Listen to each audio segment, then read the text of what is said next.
Good morning everyone. Praise God. എൻ്റെ പേര് മഞ്ജു. ദൈവത്തിൻ്റെ നാമത്തിലും മഹത്വം ഉണ്ടാകട്ടെ. ദൈവത്തിന്റെ രൂപത്തിലും സാദൃശ്യത്തിലും മനുഷ്യനെ ദൈവം സൃഷ്ടിച്ചിരുന്നത്.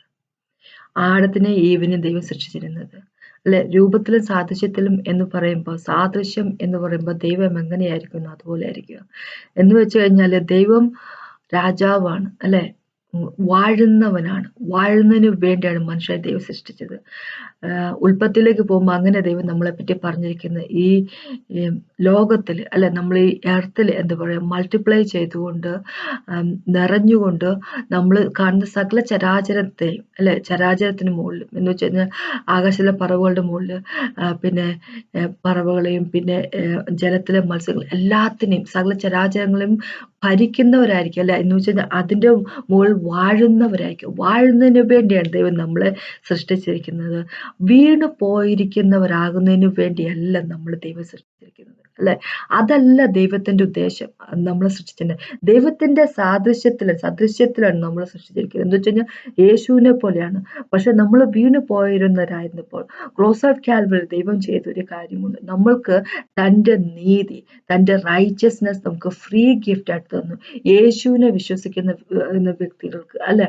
അപ്പൊ അങ്ങനെയുള്ളവർക്ക് ഫ്രീ ഗിഫ്റ്റ് ആയിട്ട് ദൈവം തന്നിക്ക് റൈച്ചസ്നെസ് നമ്മുടെ ഉള്ളിലുള്ളപ്പോൾ മരണത്തെ, വീണു പോകുന്നതിന് അല്ലെ, ഡിഫീറ്റിനെ, അതിനെ എന്താ പറയുക, ഓവർകം ചെയ്യാൻ അല്ലെങ്കിൽ അതിനെ നശിപ്പിച്ച് കളയാനുള്ള ആ ഒരു പവർ നമ്മുടെ ഉള്ളിൽ ദൈവം തന്നിരിക്കുക റൈച്ചസ്നെസ് വഴി അല്ലെ. നമുക്ക് ഇന്ന് ആ പാപത്തെ അല്ലെങ്കിൽ നമ്മൾ ആ ഡാർക്ക്നെസ് സൈറ്റൻ കൊണ്ടുവരുന്ന സകലതിനെ നമുക്ക് ഓവർകം ചെയ്യുന്നതിനുള്ള മരണത്തിൽ നിന്ന് ജീവിതത്തിലേക്ക് പവറുമായിട്ട് ദൈവം നമ്മളെ വീണ്ടെടുത്തിരിക്കണം. അപ്പൊ അത് മനസ്സിലാക്കി ജീവിക്കുന്ന വ്യക്തികളായിരിക്കും അല്ലെ. നമ്മൾ സാധാരണക്കാരായിട്ടുള്ള വ്യക്തികൾ, നമ്മൾ ദൈവത്തിന്റെ മക്കളാണ്. ദൈവത്തിന്റെ മക്കൾ എന്ന് പറഞ്ഞാൽ ദൈവത്തെ പോലെ ആക്കി തീർക്കുന്നതിനാണ് ദൈവം യേശു ക്രിസ്തുവിനെ ലോകത്തിലേക്ക് നമ്മൾക്ക് വേണ്ടി വിട്ടതും ക്രോസ് ഓഫ് കാൽവറിയിൽ മരിച്ചതും. അത് മനസ്സിലാക്കി ജീവിക്കുന്ന വ്യക്തികളായിരിക്കും. അപ്പൊ അങ്ങനെയാകുമ്പോൾ എങ്ങനെയെങ്കിലും ഒരു ജീവിതം ജീവിച്ചു പോകുന്ന വ്യക്തികളായിരിക്കത്തില്ല. അതിനെപ്പറ്റി എനിക്ക് പറയാനുള്ളത്. അപ്പൊ നമുക്കൊന്ന് പ്രാർത്ഥിക്കാം. പ്രാർത്ഥിച്ച് സംസാരിക്കാം. കർത്താവ് സമയത്ത് നന്ദി പറയുന്നു, അങ്ങയുടെ കൃപയ്ക്കായിട്ട് നന്ദി പറയുന്നു. കർത്താവ് ഞങ്ങളെ തേടിയെത്തിയ സ്നേഹത്തോട് നന്ദി പറയുന്നു. ഇന്നും ഞങ്ങളുടെ കർത്താവ് കൂടെ ഉണ്ട് എന്നുള്ളൊരു നന്ദി പറയുന്നു. എന്നും ഉണ്ടാവും എന്നുള്ള നന്ദി പറയുന്നു. Thank you Jesus. ഞങ്ങളുടെ അറിവിൽ കർത്താവിനോട് മാറ്റി ജീവിക്കാനുള്ള കൃപ തന്നെന്ന് അപേക്ഷിക്കുന്നു. Thank you and praise you must യേശുവിന്റെ നാമത്തിൽ തന്നെ. ആമേൻ. നമുക്കിന്ന് പ്രോവർബ്സിൽ നിന്ന് വായിക്കാം. സദൃശ്യവാക്യങ്ങൾ അതിന്റെ 11ന്റെ 4ാമത്തെ വാക്യം ഇങ്ങനെ പറഞ്ഞിരിക്കുന്നത്. സദൃശ്യവാക്യങ്ങളുടെ 11ന്റെ 4 ഇങ്ങനെ പറഞ്ഞിരിക്കുന്നത്: ക്രോധ ദിവസത്തിൽ സമ്പത്ത് ഉപകരിക്കുന്നില്ല, നീതിയോ മരണത്തിൽ നിന്ന് വിടുവിക്കുന്നു. ഈ ക്രോധ ദിവസം എന്ന് പറഞ്ഞിരിക്കുന്നത് ദൈവത്തിന്റെ ക്രോധ ദിവസം അല്ലെ, ദൈവത്തിന്റെ ജഡ്ജ്മെന്റ് ഡേ അല്ലെ. അപ്പൊ നമ്മൾ അതിന്റെ ദൈവത്തിന്റെ ജഡ്ജ്മെന്റിനെ പറ്റി പറയുന്ന വൈറ്റ് ത്രോൺ ജഡ്ജ്മെന്റിനെ പറ്റി തന്നെയല്ല പറഞ്ഞിരിക്കുന്നത്. നമുക്കറിയാം ഇസ്രായേൽ മക്കളെയൊക്കെ ദൈവം ഒരുപാട് ജഡ്ജ് ചെയ്തു അല്ലെ. അപ്പൊ അവര് ദൈവത്തിന്റെ വഴി കൂടെ നടക്കാതിരുന്നപ്പോ ദൈവം ജഡ്ജ് ചെയ്തു. അപ്പൊ നമുക്കറിയാം ജോയൽ അല്ലെങ്കിൽ യോയൽ എന്നൊക്കെ പറയുമല്ലോ മലയാളത്തിൽ. ജോയലിലൊക്കെ പോകുമ്പോ സെഫനിയാസ് അല്ലെങ്കിൽ ആമോസ് അതിലൊക്കെ പോകുമ്പോൾ ദൈവം പറഞ്ഞിരിക്കുന്ന കാര്യമാണ് ദൈവത്തിന്റെ ജഡ്ജ്മെന്റിനെ പറ്റി. ഇനി റെവലേഷൻ അല്ലെ, വെളിപാടെടുത്ത് നോക്കിയാൽ എന്നിട്ട് ദൈവത്തിന്റെ ജഡ്ജ്മെന്റിനെ പറ്റി ദൈവം ഒരുപാട് പറഞ്ഞിട്ടുണ്ട്. അപ്പൊ അതിന്റെ ഒപ്പം തന്നെ യേശുക്രിസ്തുവിന്റെ ന്യായസിംഹാസനത്തിൽ ബെയ്മാ സീറ്റില് അവിടെ നിൽക്കേണ്ട സമയം വരുന്നു പറഞ്ഞ് 2 കൊരിന്ത്യർ ലേഖനത്തില് 5ാമത്തെ ചാപ്റ്ററിൽ പറഞ്ഞിരിക്കുന്ന കാര്യമാണ്. പിന്നെ മാത്യുവിന്റെ 25 അത് പറഞ്ഞിട്ടുണ്ട്. പിന്നെ നമുക്കറിയാം റെവലേഷന്റെ വെളിപാടിന്റെ 20 പറഞ്ഞിട്ടുണ്ട്. അങ്ങനെ അതെല്ലാം ഉണ്ട്. അത് ജഡ്ജ്മെന്റ് സീറ്റ് നമ്മളെല്ലാവരും അവസാനം നിൽക്കേണ്ട സമയത്തെ പറ്റി പറയാം. അതിനു മുമ്പ് ഉള്ള ജഡ്ജ്മെന്റുകൾ അല്ലെ, പാവത്തിൽ കൂടെ മനുഷ്യൻ നടക്കുമ്പോൾ അതിനെ ജഡ്ജ് ചെയ്യുന്നതിന് വേണ്ടി ഈജിപ്തുകാരെ അല്ലെ ദൈവം ജഡ്ജ് ചെയ്തിട്ടുണ്ട്, പ്ലേഗിനെ അയച്ച ഉള്ള കാര്യം നമുക്കറിയാം. അപ്പൊ ഇസ്രായേൽ മക്കളെ ദൈവം ഈജിപ്തിൽ നിന്ന് വിടുവിച്ചപ്പോ അവിടെ അവരുടെ വിടുതൽ മാത്രമല്ല നടന്നത്, ഈജിപ്തുകാരുടെ അവരുടെ പൊക്കത്തുള്ള അവരുടെ ദൈവങ്ങളുടെയും പൊക്കത്തുള്ള ജഡ്ജ്മെന്റ് കൂടെ നടന്നത് അല്ലെ. നമ്മള് പുറപ്പാടിന്റെ 12 നമ്മൾ കാണുന്ന കാര്യമാണ്. അപ്പൊ അങ്ങനെയാകുമ്പോൾ അപ്പൊ ജഡ്ജ്മെന്റ് കഴിയുമ്പോൾ എന്താ പറയുക, അവിടെ ഒരു റിവൈവൽ കൊണ്ടെന്ന് ചുരുക്കം. അല്ലെ? ഈജിപ്തിൽ നിന്ന് ഇസ്രായേൽ മക്കൾ പുറപ്പെട്ടു പോന്നപ്പോൾ ദൈവം കൊണ്ടുവന്നപ്പോൾ അവരുടെ കൂട്ടത്തില് ഇസ്രായേൽ മക്കൾ തന്നെ ആയിരുന്നില്ല, ഈജിപ്തിൽ നിന്നുള്ള കുറച്ച് ആൾക്കാരും വന്നിട്ടുണ്ടായിരുന്നു, അല്ലെ? ദൈവത്തിനെ ഫോളോ ചെയ്യാൻ താല്പര്യമുള്ള ആൾക്കാർ, അവർക്ക് അതൊരു വിടുതലായിരുന്നു. ആ ജഡ്ജ്മെന്റ് അവർക്കതൊരു റിവൈവലിന്റെ സമയമായിരുന്നു, അല്ലെ? ചുരുക്കം ഇവിടെ ഇങ്ങനെ പറഞ്ഞിരിക്കുക, ക്രോധ ദിനത്തിൽ സമ്പത്ത് ഉപകരിക്കുന്നില്ല, നീതിയോ മരണത്തിൽ നിന്ന് വിടുവിക്കുന്നു. അപ്പൊ ദൈവത്തിന്റെ ക്രോധത്തിൽ നിന്ന്, ദൈവത്തിന്റെ ഇറ്റേണൽ പണിഷ്മെന്റിൽ നിന്ന് നമ്മള് നമ്മുടെ സമ്പത്ത്, ഈ ലോകത്ത് നമുക്ക് കിട്ടിയിരിക്കുന്ന കാര്യങ്ങള്, നമ്മുടെ ഫെയിം, അല്ലെ, നമ്മുടെ വലിയ വീട്ടിലെ എന്താ പറയാ, നമ്മുടെ ഫാമിലി നെയിം, നമ്മുടെ ട്രഡീഷൻസ്, അതൊന്നും, ഏത് ചർച്ചിന്റെ പാട്ടാണ് എന്നുള്ളത്, അതൊന്നും നമുക്ക് ഉപകാരത്തിൽ വരുന്നില്ല. ഒറ്റ കാര്യം ഉണ്ടെങ്കിൽ മാത്രം, മരണത്തിൽ നിന്ന് നമുക്ക് എന്താ പറയുക, ജീവിക്കാൻ പറ്റും, ജീവനുണ്ട്. ഏതാന്ന് വെച്ച് കഴിഞ്ഞാല് ആദ്യത്തെ മരണം എല്ലാവർക്കും ബാധകമാണ്, അല്ലെ? ആത്മാവിന്റെ മരണം സംഭവിച്ചു കഴിഞ്ഞു, എന്താ പറയുന്നത്, പാപം ചെയ്തപ്പോ. പക്ഷെ അവിടെ നിന്ന് വീണ്ടെടുത്തിരിക്കുകയാണ്, നമുക്ക് വീണ്ടും ജനം തന്നിരിക്കുകയാണ്, അല്ലെ? അപ്പൊ അങ്ങനെയുള്ളവർക്ക് ആദ്യത്തെ മരണം അത് ശരീരത്തിൽ ബാധകമാണ് നമുക്ക് എല്ലാവർക്കും. പക്ഷെ രണ്ടാമത്തെ മരണത്തില് യേശുവിന്റെ ഒപ്പം ജീവിക്കുന്ന വ്യക്തികൾക്ക്, യേശുവിന്റെ കമാൻഡ്മെന്റ് അനുസരിച്ച് അവന്റെ നീതി ഉള്ള വ്യക്തികൾക്ക് അത് ബാധകമല്ല, അല്ലെ? അപ്പൊ നീതിയോ മരണത്തിൽ നിന്ന് പിടിപ്പിക്കുന്നത്. അപ്പൊ നീതി, അല്ലെ, റൈച്ചസ്നെസ് എന്ന് ഇംഗ്ലീഷിൽ പറയും, റൈച്ചസ്നെസ് ആണ് മരണത്തിൽ നിന്ന് നമ്മളെ പിടിപ്പിക്കുന്നത്. അപ്പൊ ഇവിടെ ഈ റൈച്ചസ്നെസ് എന്ന് പറയുമ്പോൾ നമ്മളുടെ റൈച്ചസ്നെസിനെ പറ്റിയല്ല പറയുന്നത്, മനുഷ്യവർഗത്തിന്റെ നീതിയെ പറ്റിയല്ല പറയുന്നത്. മനുഷ്യവർഗത്തിന്റെ നീതി ഫിൽത്തി റാഗ് പോലെ, ചീഞ്ഞ പഴന്തൊടി പോലെ എന്ന ദൈവം പറഞ്ഞേക്കുന്നത്, അതിനെ പറ്റിയല്ല പറയുന്നത്.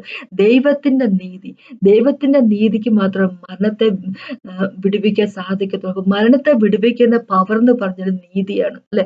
ആ നീതിയാണ് നമ്മൾക്ക്, യേശുക്രിസ്തുവിന്റെ നീതിയാണ് നമ്മൾക്ക് ഫ്രീ ഗിഫ്റ്റ് ആയിട്ട് ദൈവം യേശുക്രിസ്തു തന്നിരിക്കുന്നത്. ക്രോസ് ഓഫ് കാൽവറി ലോകത്തിലെ സകല മനുഷ്യരുടെയും പാപത്തെ മൊത്തം എടുത്ത് പിതാവ് യേശുവിന്റെ തലയിലേക്ക് വെച്ചു കൊടുത്തു, അല്ലെ?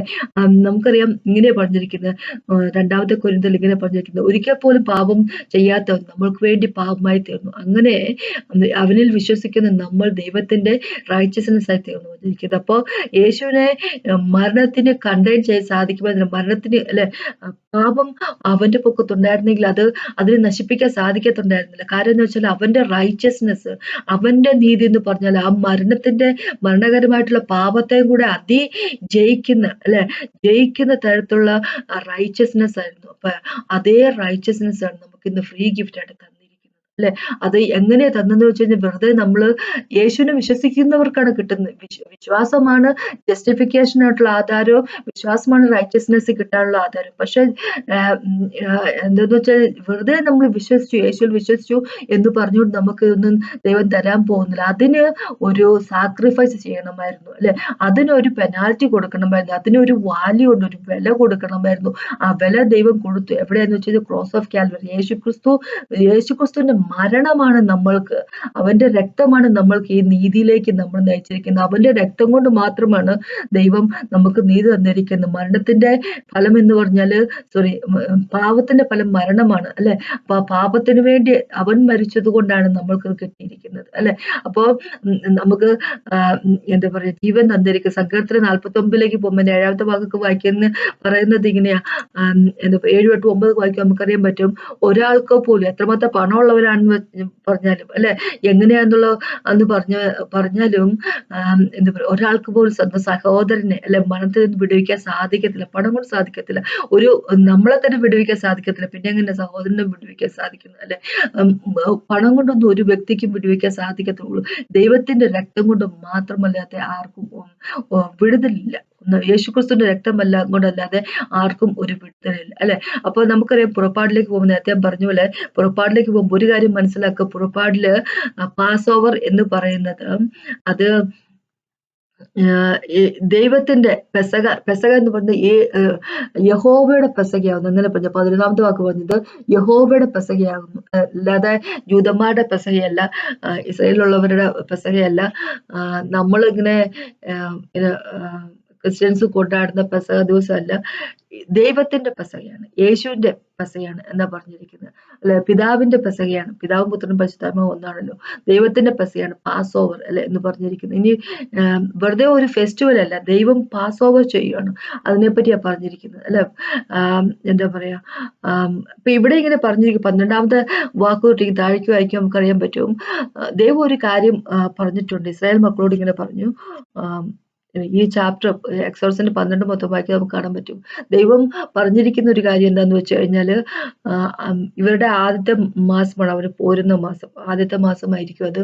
അപ്പൊ അതിന്റെ 10ാമത്തെ ദിവസം ഒരു ഊനമറ്റ കുഞ്ഞാടിനെ കൊണ്ടുവരണം. 14ാമത്തെ ദിവസം വരെ അതിനെ നോക്കണം. 14ാമത്തെ ദിവസത്തിന് വൈകുന്നേരം അതിനെ അറക്കണം അല്ലെ. അറുത്തതിന് ശേഷം അതിന്റെ എന്താ പറയുന്നെ അന്തർഭാഗങ്ങളോട് കൂടി അതിന്റെ തലയും കാലും ശരീരവും എല്ലാം തീയിൽ ചുട്ടിട്ടല്ലാതെ അവര് കഴിക്കരുത്. അവര് കഴിക്കണം എന്ന് പറഞ്ഞു. അത് തീയിൽ ചുട്ട് തന്നെ കഴിക്കണം എന്ന് പറഞ്ഞിരിക്കുന്നു. ബാൻഡ് ഓഫറിങ് അല്ലെ, അങ്ങനെ കഴിക്കണം എന്ന് പറഞ്ഞിരിക്കുന്നു. അതോടൊപ്പം തന്നെ അവരോട് പറഞ്ഞിരിക്കുന്ന കാര്യമുണ്ട്, നിങ്ങളുടെ വീടിന്റെ കട്ടിളപ്പടിയിൽ രക്തം തേക്കണം. ആ കുഞ്ഞാടിന്റെ രക്തം നിങ്ങൾ തേക്കണം അല്ലെ എന്ന് പറഞ്ഞിരിക്കുക. എന്നിട്ട് ദൈവം പറഞ്ഞിരിക്കുന്നത് വെച്ചാൽ നീ ആ വീടിന്റെ അകത്താണ് ആ സൈൻ, ആ രക്തം എന്നുള്ളത് ആണ് സൈൻ, നിനക്കുള്ള സൈൻ അല്ലെ. അല്ലാതെ നീ ഇസ്രയേലിന്റെ അല്ലെങ്കിൽ ഇസ്രായേൽ രാജ്യമായി തീർന്ന് അവരെവിടെ നിന്ന് വന്നു കഴിഞ്ഞപ്പോഴാണല്ലോ അല്ലെ, അതിനെ പറ്റിയല്ല പറയുന്നത്. എന്താ പറയുക, എബ്രഹാമിന്റെ ഫാമിലിന്റെ ഒരു പാർട്ടായി തീർന്നു എന്ന് പറഞ്ഞുകൊണ്ട്, എബ്രഹാമിന്റെ ഫാമിലിപ്പെട്ട ഒരാളാണ് എന്ന് പറഞ്ഞുകൊണ്ട്, അല്ലെങ്കിൽ ഇസ്രായേലിന്റെ പാർട്ടായി തീർന്ന ഒരു വ്യക്തിയാണ്, ഇസ്രായേലിന്റെ പാർട്ടാണ്, നീ ഒരു കുടുംബത്തിൽപ്പെട്ടവരാണ് എന്ന് പറഞ്ഞുകൊണ്ടൊന്നും നിനക്ക് വിടുതലില്ല. നിനക്ക് വിടുതലുള്ളത് എപ്പോഴാന്ന് വെച്ച് കഴിഞ്ഞാല് നിന്റെ വീടിന്റെ കട്ടളയിൽ അല്ലെ, അവിടെ രക്തം കാണണം, നീ ആ വീടിന്റെ അകത്തായിരിക്കണം എന്ന് വെച്ച് കഴിഞ്ഞാൽ രക്തത്തിന് മാത്രം നിന്നെ വിടുവിക്കാൻ സാധിക്കത്തുള്ളൂ അല്ലെ. ഏതെങ്കിലും ചർച്ചിന്റെ പാട്ടെന്ന് പറഞ്ഞിട്ട് ഒരു കാര്യമൊന്നുമില്ല. യേശുക്രിസ്തുവിന്റെ രക്തമുണ്ടോ, യേശുക്രിസ്തുവിന്റെ നീതിയുണ്ടോ, നമ്മൾക്ക് അത് മാത്രമാണ് നമ്മൾ വിടുവിക്കാൻ സാധിക്കത്തുള്ളൂ. യേശുവിന്റെ രക്തം കൊണ്ടാണ് നമ്മൾക്ക് നീതി കിട്ടിയിരിക്കുന്നത്. ആ നീതി നമ്മൾക്കുണ്ടോ അല്ലെ, യേശുവിന്റെ നീതി ഉണ്ടോ, അങ്ങനെ ഉണ്ടെങ്കിൽ മാത്രമേ നമ്മൾക്ക് വിടുതലുള്ളൂ അല്ലെ.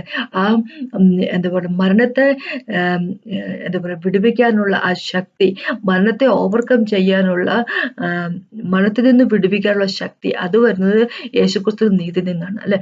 അത് യേശുവിൽ വിശ്വസിക്കുകയും യേശുവിൽ നിലനിൽക്കുകയും ചെയ്യുന്ന വ്യക്തികൾക്ക് ഉള്ള കാര്യമാണ്. കൊളോസ്യർക്ക് ലേഖനത്തിൽ 1-ാമത്തെ ചാപ്റ്റർ എങ്ങനെ പറഞ്ഞിരിക്കുന്നത്, നമ്മളെ നീതീകരിച്ചിരിക്കുക ദൈവം. ഒരിക്കൽ നമ്മള് ദൈവത്തിന് ശത്രുക്കളാണ് നമ്മുടെ മനസ്സിൽ അല്ലെ. അവിടുത്തെ നമ്മൾ ദൈവത്തിൽ നിന്ന് അകലത്തിലായിരുന്നു, പക്ഷെ അവിടുത്തെ നിന്നല്ലേ നമ്മളെ വീണ്ടെടുത്തുകൊണ്ട് ജോസഫ് കാൽവിൻ തന്റെ ശരീരം നുറുക്കിക്കൊണ്ട് അല്ലെ യേശുക്രിസ്തു നമ്മളെ വീണ്ടെടുത്തിരിക്കുക, യേശുവിൽ വിശ്വസിക്കുന്ന വ്യക്തികൾ. അപ്പൊ ഇന്ന് നമ്മളെ ബ്ലെയിംലെസ് ആയിട്ട് അല്ലെ, എബോ റിപ്രോച്ച് ആയിട്ട് അല്ലെ, ദൈവത്തിന്റെ സ്വീകാര്യമായിക്കൊണ്ട് നമ്മൾ ആക്കിയിരിക്കുന്നു വെച്ച് കഴിഞ്ഞാൽ നമ്മൾ നീതിയുള്ളവരാക്കി മാറ്റിയിരിക്കുക. അപ്പൊ അതോടൊപ്പം തന്നെ ഒരു വാക്കോട് ദൈവം പറഞ്ഞു, നമുക്ക് കിട്ടിയിരിക്കുന്ന പ്രതീക്ഷ അല്ല, അത് ഹോപ്പ്, ഗോസ്പൽ വഴി നിന്നിരിക്കുന്ന ഹോപ്പിൽ നമ്മൾ ഉറച്ചു നിൽക്കുന്ന വ്യക്തികളായിരിക്കണം. അല്ലാതെ നമ്മളെ ഇഷ്ടത്തിന് നടക്കുന്ന വ്യക്തികളായിരുന്നു സാധിക്കത്തില്ല. ഇനി ഈ നീതി നമുക്ക് എന്താണ് നേട്ടുന്നിരിക്കുന്നത്? നേരത്തെ നമുക്കറിയാം, ജനസിൽ പറഞ്ഞ ഉൽപ്പത്തിന്റെ 1 പറഞ്ഞിരിക്കുന്ന പോലെ, അതിന്റെ 28ാമത്തെ വാക്കിൽ ദൈവം പറഞ്ഞിരിക്കുന്നത് നമ്മളോട് എന്താ പറയാ, ഈ ലോകത്തിൽ വാഴുക എന്നാ പറഞ്ഞിരിക്കുന്നത് അല്ലെ. വാഴാനായിട്ട് വിളിക്കപ്പെട്ടിരുന്ന വ്യക്തികൾ, വാഴാനായിട്ട് സൃഷ്ടിക്കപ്പെട്ടിരുന്ന വ്യക്തികൾ. നിങ്ങളല്ലേ പറഞ്ഞിരുന്നു ഉൽപ്പത്തിന്റെ 1:28. ഇങ്ങനെ അതിനു മുമ്പ് പറഞ്ഞിട്ടുണ്ട്, 26 പറഞ്ഞിരിക്കുന്നത്, അനന്തരം ദൈവം നമ്മുടെ സ്വരൂപത്തിൽ നമ്മുടെ സാദൃശ്യപ്രകാരം മനുഷ്യരുണ്ടാക്കും എന്ന് പറഞ്ഞു. അവൻ സമുദ്രത്തിലുള്ള മത്സ്യത്തിന്മേലും ആകാശത്തിലുള്ള പർവ്വജാതികളുമേലും മൃഗങ്ങളിന്മേലും സർവ്വഭൂമിയിന്മേലും ഭൂമിയിൽ ഇഴുന്ന എല്ലാ ഇഴജാതിന്മേലും വാഴട്ടെ എന്ന് കൽപ്പിച്ചു അല്ലെ. 28 അങ്ങനെ തന്നെ പറഞ്ഞിരിക്കുന്നത്. അപ്പൊ വാഴാൻ വേണ്ടി ദൈവത്തിന്റെ സാദൃശ്യം എന്ന് പറയുമ്പോൾ ദൈവം വാഴുന്നവനാണ്, ദൈവം കിങ് ആണ് അല്ലെ. അപ്പൊ അതിനായിട്ട് വാഴുന്നതിന് വേണ്ടിയാണ് നമ്മളെ വിളിച്ചിരിക്കുന്നത്. ദൈവത്തിന്റെ സ്വരൂപത്തിലെ സാദൃശ്യത്തില് നമ്മളെ വിളിച്ചിരിക്കുന്നത്. സ്വരൂപത്തിന്റെ ഇമേജ് അല്ലെ, സാദൃശ്യത്തിന്റെ ലൈക്നെസ്. ദൈവത്തിന്റെ ലൈക്നെസ് ഇതാണ്, വാഴുന്നവനാണ്, വീണു പോയവനല്ല. പക്ഷെ നമ്മൾ വീണു പോയായിരുന്നു പാപം കാരണം അല്ലെ. അപ്പൊ ആ പാപത്തിൽ നിന്ന് നമ്മളെ വിടുവിച്ചുകൊണ്ട് വാഴുന്നവരാക്കി തീർക്കുന്നതിന് വേണ്ടി, ആ പാപത്തിന്റെ ഫലമായിട്ടുള്ള മരണത്തെ അല്ലെ, ഡാർക്ക്നെസ്സിനെ, അതിനെ ഓവർകം ചെയ്തുകൊണ്ട്, അതിനെ നശിപ്പിച്ചുകൊണ്ട് ഒരു പുതിയ ജീവിതത്തിലേക്ക് ദൈവം നമ്മൾക്ക് ജീവൻ തന്നിരിക്കുക ദൈവം അല്ലെ. അതിനെ ഓവർകം ചെയ്തുകൊണ്ട് ഒരു ദൈവത്തിന്റെ റൈച്ചസ്നെസ് നമുക്ക് തന്നിരിക്കുക. ആ റൈച്ചസ്നെസ് ആണ് നമ്മളെ എന്താ പറയാ വാഴിക്കുന്നവരാക്കി മാറ്റിയിരിക്കുന്നത്. അപ്പൊ വാഴുന്നതിന് വേണ്ടി ആണ് നമ്മളെ വിളിച്ചിരിക്കുന്നത് അല്ലെ. നമ്മള് റോമക്കത്ത് ലേഖനത്തിൽ 5-ാമത്തെ ചാപ്റ്ററിലേക്ക് പോകുമ്പോൾ നമുക്ക് കാണാൻ പറ്റും 19-ാമത്തെ വാക്ക് ഇങ്ങനെ പറഞ്ഞേക്കുന്നത്. റോമന്റെ 5:19 പറഞ്ഞേക്കുന്നത് ഇങ്ങനെ: ഏക മനുഷ്യന്റെ അനുസരണക്കേടിനാൽ അനേക പാവികളെ തീർന്നതുപോലെ ഏകന്റെ മരണത്താൽ അനേക നീതിവാന്മാരെ തീർന്നു. ഏക മനുഷ്യന്റെ പാപത്താൽ എന്ന് പറയുമ്പോൾ ആടം പാപം ചെയ്തപ്പോഴേക്ക് അനേകര് പാപികളായി തീർന്നു. ആടത്തിന്റെ കുലത്തിൽ നിന്ന് വന്നവരാണ് നമ്മളെല്ലാരും പാപികളായി വീണ് പോയവരാണ്. പക്ഷേ യേശുക്രിസ്തുവിൽ വിശ്വാസം കാണും അല്ലെ, നമ്മൾ ഇന്ന് നീതിമാന്മാരായി തീർന്നിരിക്കും. അപ്പൊ ഇങ്ങനെ പറഞ്ഞിരിക്കുന്നത്, അനുസരണയിൽ അനേകം നീതിമാന്മാരായി തീർന്നു. ദൈവത്തിനുള്ള അനുസരണം കൊണ്ട് യേശുക്രിസ്തുവിന്റെ ദൈവത്തോടുള്ള അനുസരണം കൊണ്ട് അല്ലെ, തന്റെ അനുസരണം യേശുക്രിസ്തു ക്രോസ് ഓഫ് കാൽവറിയിൽ കാണിച്ചു. അതുകൊണ്ട് നമ്മൾക്ക് ഇന്ന് അനേകം നീതിവാന്മാരാക്കി മാറ്റിയിരിക്കും. ഇനിയിപ്പോ 17-ാമത്തെ വാക്കിൽ തിരിച്ചു പോവുകയാണെങ്കിൽ ഇങ്ങനെ, തിരിച്ചു പോവല്ല, 17-ാമത്തെ വാക്കിലേക്ക് പോവുകയാണെങ്കിൽ ഇങ്ങനെ പറഞ്ഞിരിക്കുന്നത്: ഏകന്റെ ലംഘനത്താൽ മരണം ആ ഏകൻ നിമിത്തം വാണു എങ്കിൽ കൃപയുടെയും നീതിദാനത്തിന്റെ സമൃദ്ധി വഴി ലഭിക്കുന്നവർ യേശുക്രിസ്തു എന്ന ഏകൻ നിമിത്തം ഏറ്റവും അധികമായി ജീവനിൽ വാഴും അല്ലെ. അപ്പൊ നമ്മൾ ജീവനിൽ വാഴുന്നവരായിരിക്കും. എങ്ങനെയാന്ന് വെച്ചു കഴിഞ്ഞാല് ഇവിടെ ഒരു കാര്യം ദൈവം പറഞ്ഞിരിക്കുക: നീതിദാനത്തിന്റെ കൃപയുടെയും നീതിദാനത്തിന്റെയും സമൃദ്ധി ലഭിക്കുന്നവർ യേശുക്രിസ്തു എന്ന ഏകൻ നിമിത്തം ഏറ്റവും അധികമായി വാഴും എങ്ങനെ പറഞ്ഞിരിക്കുക.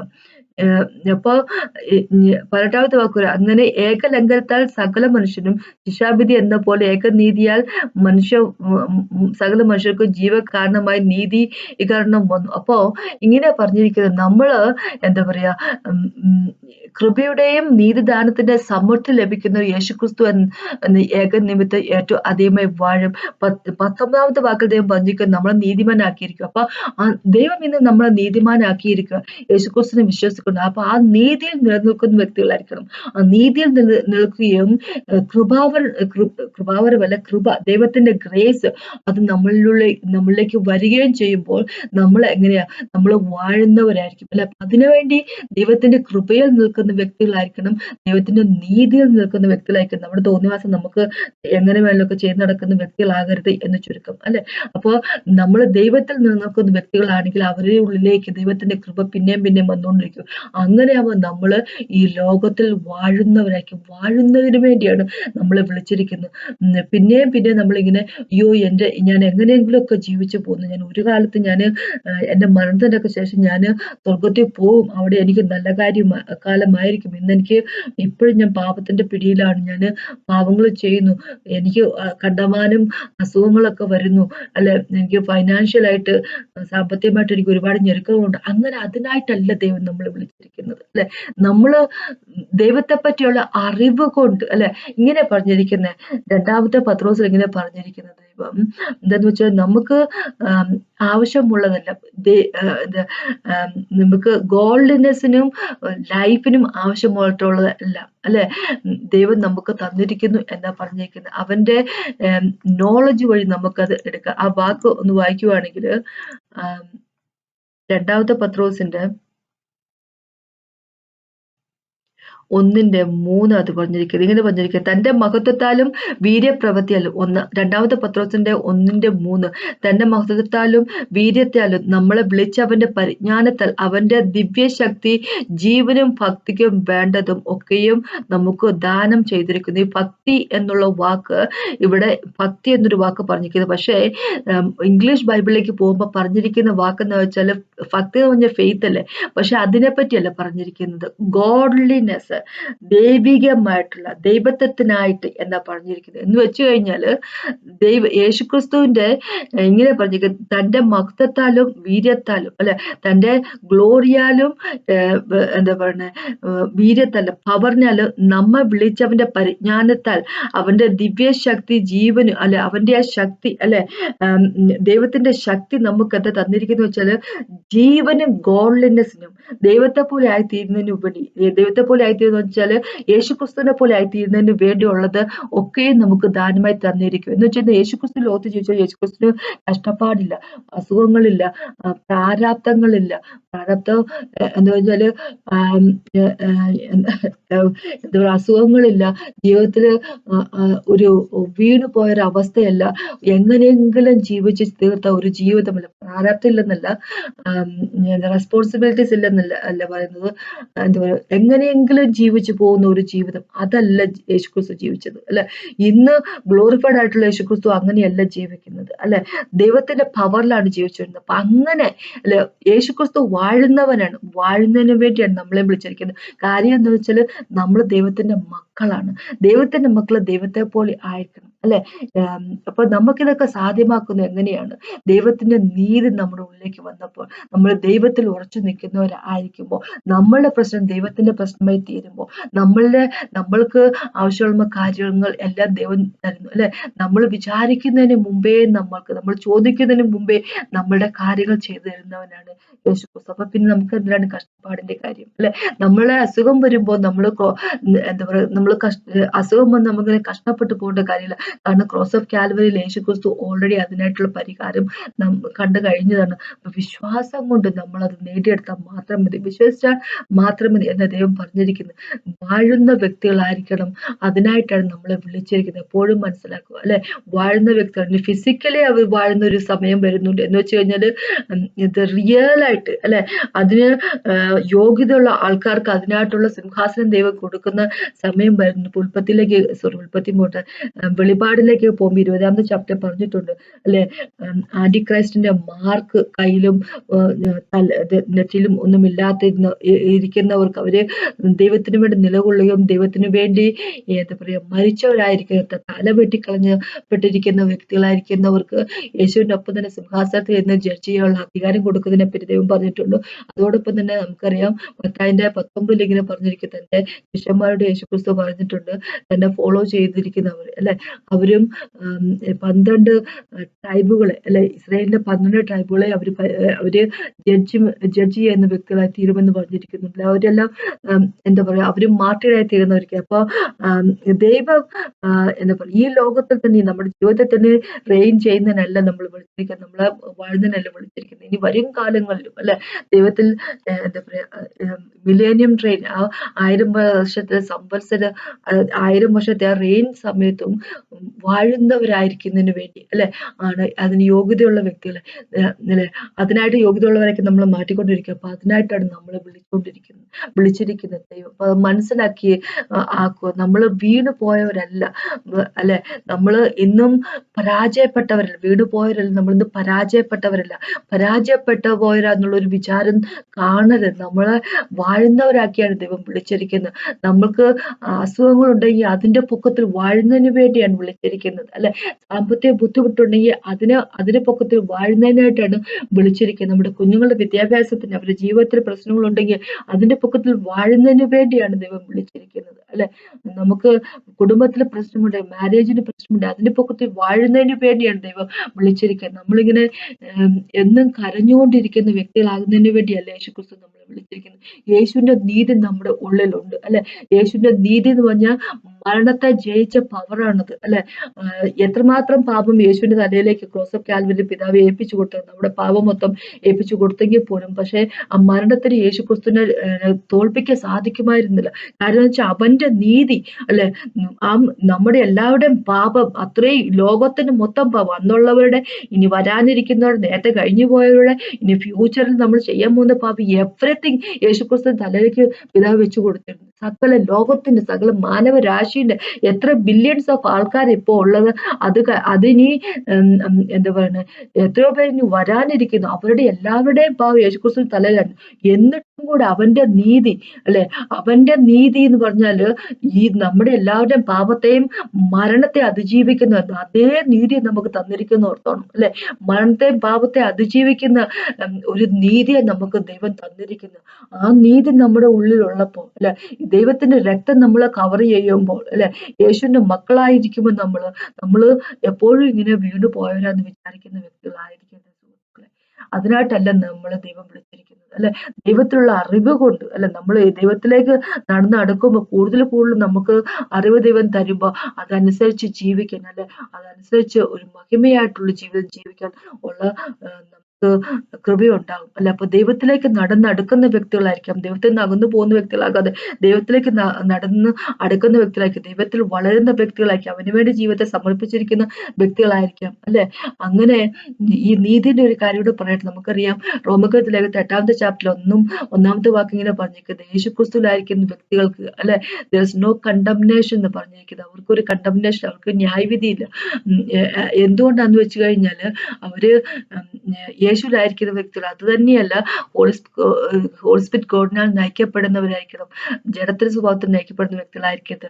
ജഡത്തിന്റെ സ്വഭാവത്തിൽ നയിക്കപ്പെടുന്ന വ്യക്തികളാണ് യേശുക്രിസ്തുവിന്റെ നീതിയിലല്ല ഇരിക്കുന്നത്. പക്ഷേ ഹോളിസ്പിരിറ്റ് ഗോഡിനാൽ നയിക്കപ്പെടുന്ന വ്യക്തികളാണ് യേശുവിന്റെ നീതിയിൽ. അങ്ങനെയുള്ളവർക്ക് ഒരു ന്യായവിധിയില്ല, ഒരു കണ്ടംനേഷൻ എന്ന് പറഞ്ഞിരിക്കുന്നത്.